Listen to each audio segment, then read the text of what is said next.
O médico tem que passar pelo constrangimento da porta, né? Passa pela porta, tira Mas todos essa os porta aparelhos. também não acontece para proteger a própria sociedade e os médicos, que já foram muitos ameaçados também. Não, mas colocados para proteger os médicos que estavam... Que já foram ameaçados, né? Funcionários da instituição. Mas nunca morreu. Nunca morreu nenhum dentro das dependências do INSS. Mas você quer que morra dentro do INSS? Nunca morreu. No Brasil inteiro. No Brasil inteiro. Então, claro. Mas a dificuldade de acesso não é só para o advogado. Então, esse é o nosso sistema. E o advogado. Mas o sistema foi feito. A bandeira foi levantada pelo próprio INSS. Eu preciso chamar o intervalo comercial num assunto para daqui a pouco, na nossa próxima participação.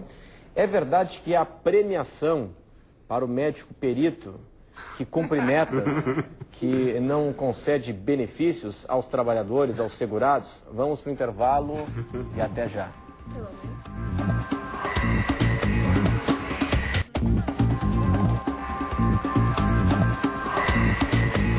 O Conversas Cruzadas, hoje aqui na TV Com, está discutindo a perícia médica no INSS. E a dificuldade para a concessão do benefício, como é que é essa relação do trabalhador, do segurado com o INSS? Quando ela pode melhorar, de que forma ela pode melhorar? De um lado você tem o médico perito, já temos exemplos no país de ameaças, de mortes, inclusive. De outro lado nós temos trabalhadores que se sentem mal atendidos, que se sentem aviltados no seu direito, que enfrentam dificuldades para receberem o benefício. Nós temos aqui várias perguntas, daqui a pouco vamos a elas.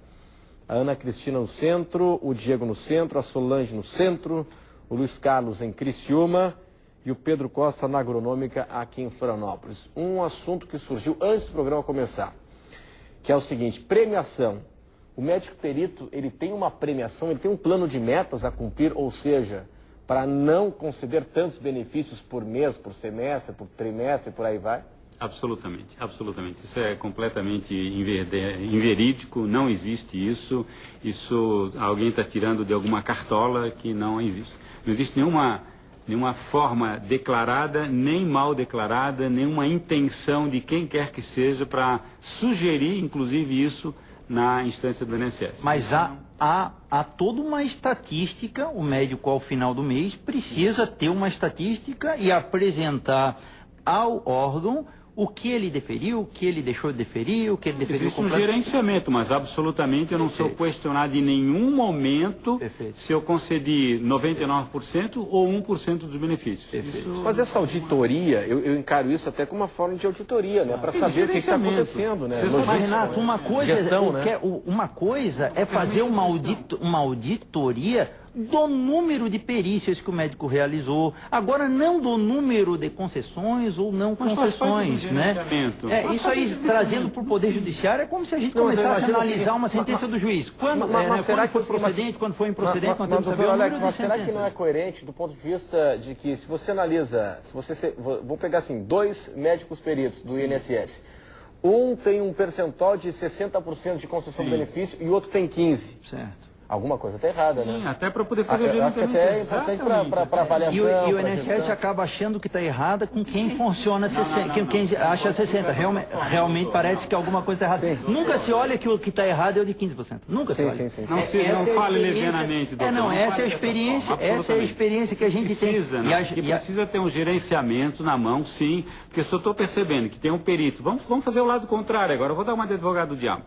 Imagine que na minha APS, na minha agência da Previdência Social, 10 médicos peritos, dos quais 9 têm um percentual de concessão de benefício por incapacidade de 80%.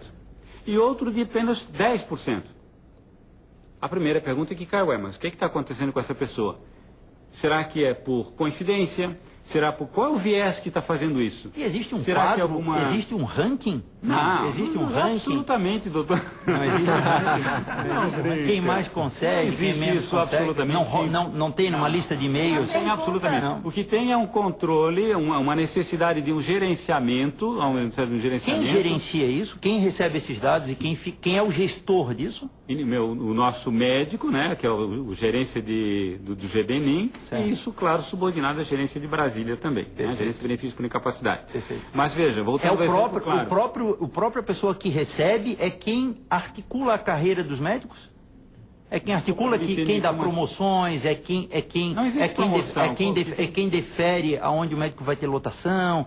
Não, são pessoas diferentes. No concurso já é definido. Eu fiz o concurso para essa APS, para essa Agência da Previdência Social. O senhor tem vitaliciedade e inamovibilidade no seu posto? A princípio, sim. A princípio, sim. A menos não que tenha outras situações onde você, por estar casado, por exemplo, com uma outra pessoa, funcionário público federal, possa fazer...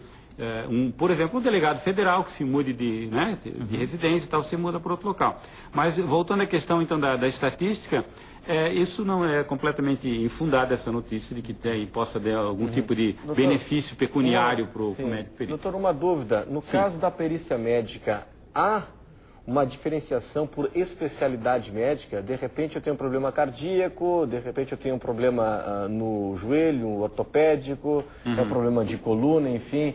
É um clínico geral que faz essa perícia ou há uma diferenciação por especialidades médicas? Não, a questão é o seguinte, ao médico perito, ele está capacitado para fazer a avaliação da patologia da doença que o segurado Esse é o padrão. apresenta. Padrão. E essa é a recomendação médica também? Recomendação? Não, desculpa. no seguinte sentido, é o mais adequado, de repente, alguém que tem um problema de locomoção, um problema crônico no joelho. Sim. Um clínico geral está capacitado para isso? Sim, ele está capacitado. Primeiro que ele é médico, né? Não, primeiro que ele é médico, né? Já fez os seus 6 anos de medicina e, como eu já comentei desde o começo, muitos com especialidades como medicina do trabalho, por exemplo, né? Que estão bem afeitos à questão ocupacional, que é uma das situações da perícia, inclusive, que envolve a questão da incapacidade. Por isso que isso responde, inclusive, para você. Ao médico perito não cabe única e exclusivamente fazer atividade daquela doença. Então, a incapacidade não é dada pela doença. Vou pegar 2 exemplos. Eu tenho uma hipertensão arterial, você também tem uma pressão alta, uma hipertensão arterial. Eu posso ser incapaz para alguma atividade e para outra atividade não. Então a pessoa diz assim, puxa vida, eu estive lá e meus vizinhos me disseram que eu tenho o senhor João da Silva, ele tem hipertensão arterial e foi aposentado. E o senhor João José da Silva, ele também tem hipertensão arterial e o INSS não fez nada, não deu nenhum tipo de benefício.